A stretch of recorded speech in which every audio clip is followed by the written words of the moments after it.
Hei, Rich yma o Bocswn a Menteriaeth Môn a chroeso i gyfresu o fideos ar sut i ddysgu chwarae'r ukulele'n hawdd.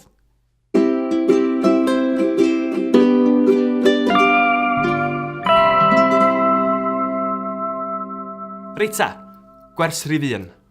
Dyma'r ukulele. Mae ukulele wedi cael ei diwnio'n special, so dyma'r tuning yr ukulele.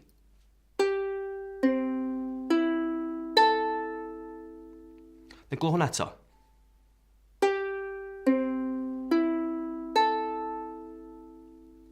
So wahanol i gitar, mae ukulele wedi cael ei tiwnio'n hollol wahanol, oherwydd bod yna 4 tannau arno. So mae yna 4 string ar yr ukulele. Mae hein yn cael ei reoli gen y pegs yn fan yma. So os da chi'n troi hein, mae'r tiwnio'n mynd hollol wahanol. A dio ddim yn mynd i soundio'n neis. O flaen yr ukulele fyma, mae gennych chi fretiau. Okay? So y fretiau ydy'r blocs. So dyma fret 1, fret 2, fret 3, ac yn y blaen. A mwyaf, da chi'n mynd fyny'r gwddw, fyny'r fret, mae'r sŵn yn mynd yn uwch. Enghraifft.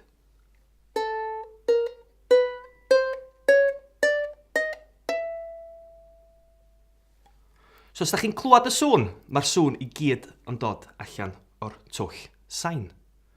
So, mwy fach di'r twll sain, y mwyaf sŵn uchel da chi'n gael.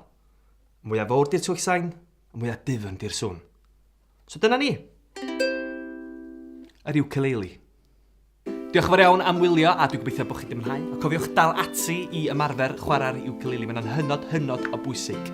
Reit ta, os da chi eisiau mwy o gynnwys fel hyn, cliciwch y bwtwm subscribe. Neu gewch chi ddilyn ni ar Twitter a Facebook.